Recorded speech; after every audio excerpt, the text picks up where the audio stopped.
Assalamualaikum warahmatullahi wabarakatuh. Perkenalkan, nama saya Afni Nur Hafifah. Jadi pada pembelajaran kali ini kita akan mempelajari teks eksplanasi dengan kompetensi dasar 4.10, yaitu menyajikan informasi dan data dalam bentuk teks eksplanasi. Proses terjadinya suatu fenomena secara lisan dan tulis dengan memperhatikan struktur, unsur kebahasaan, dan aspek lisan. Kemudian indikator pencapaian kompetensi pada pembelajaran kali ini yaitu pertama, menyusun kerangka atau pola pengembangan teks eksplanasi dari proses terjadinya fenomena di lingkungan sekitar. Kemudian yang kedua yaitu menulis teks eksplanasi sesuai dengan kerangka atau pola pengembangan. Dan yang terakhir yaitu menyajikan teks eksplanasi secara lisan. Baik, sebelum masuk ke materi pembelajaran, di sini saya akan menjelaskan media pembelajaran yang akan kita pakai. Di sini kita akan menggunakan media pembelajaran modern, tepatnya yaitu media PowerPoint, media video yang ada di dalam PowerPoint, dan juga aplikasi Edmodo. Oke, sebelum kita masuk ke materi pembelajaran, di sini saya akan mengulas materi sebelumnya. Nah, apa itu teks eksplanasi? Teks eksplanasi yaitu teks yang membahas tentang fenomena alam dan juga fenomena sosial. Contoh dari fenomena alam misalnya kebakaran hutan, gunung meletus, kemudian gempa bumi, dan masih banyak lagi. Kemudian contoh fenomena sosial, contohnya seperti demo, unjuk rasa, dan juga masih banyak lagi. Kemudian bagaimana cara kita menulis teks eksplanasi dengan topik tersebut? Kita bisa menjelaskan mengapa dan bagaimana fenomena tersebut bisa terjadi. Jadi kita bisa menulis dengan mengapa kebakaran hutan itu terjadi dan bagaimana prosesnya, seperti itu. Kemudian contoh lain, kita bisa memanfaatkan fenomena yang saat ini sedang terjadi, yaitu pandemi COVID-19.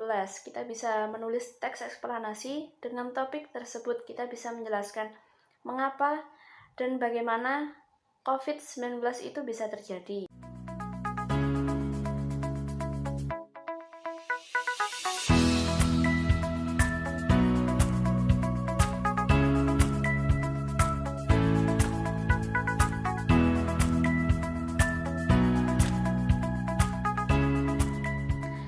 Nah, jadi ini adalah contoh teks eksplanasi tanah longsor.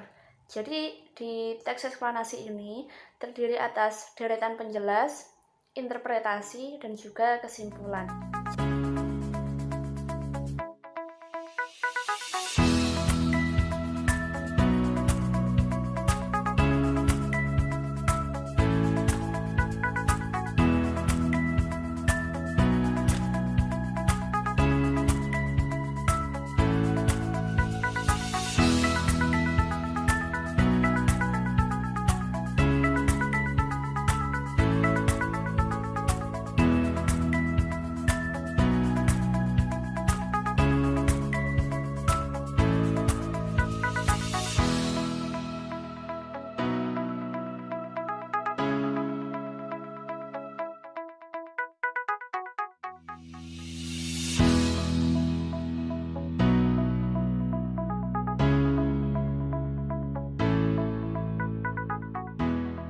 Jadi dapat disimpulkan bahwa sebuah teks dikatakan termasuk jenis teks eksplanasi jika isi teks tersebut berisi tentang proses mengapa dan juga bagaimana kejadian-kejadian alam, sosial, ilmu pengetahuan atau budaya itu terjadi.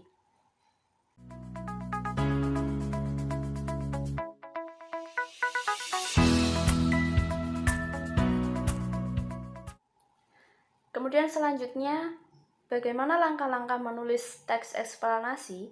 Jadi yang pertama, kalian bisa menentukan kejadian atau fenomena yang akan dijelaskan. Jadi kita bisa memilih topik, misalnya tanah longsor, gempa bumi, atau tentang demo atau yang lain. Kemudian yang kedua yaitu mencari informasi tentang kejadian atau fenomena yang akan dijelaskan.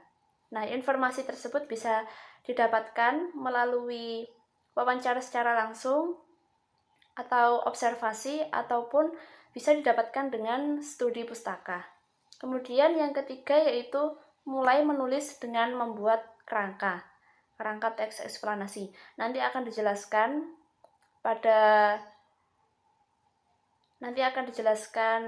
berikutnya setelah ini. Selanjutnya yaitu mengembangkan kerangka teks eksplanasi menjadi tulisan atau paragraf yang utuh. Kemudian yang terakhir yaitu merevisi teks eksplanasi.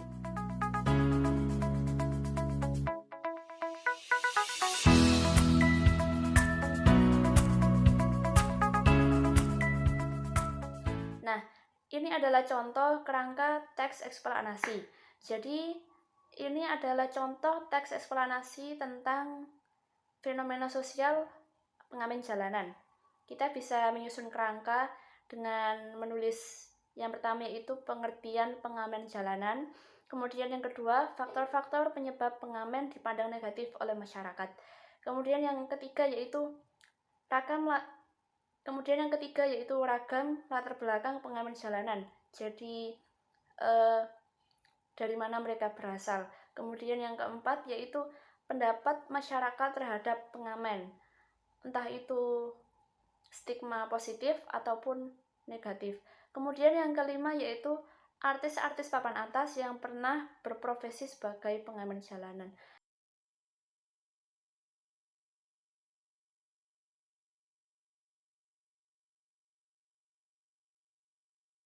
Kemudian yang kelima yaitu pola penyelesaian tentang stigma negatif oleh masyarakat terhadap pengamen jalanan. Nah, keenam kerangka tersebut bisa disusun menjadi paragraf yang utuh, menjadi suatu teks eksplanasi dengan satu topik yaitu pengamen jalanan.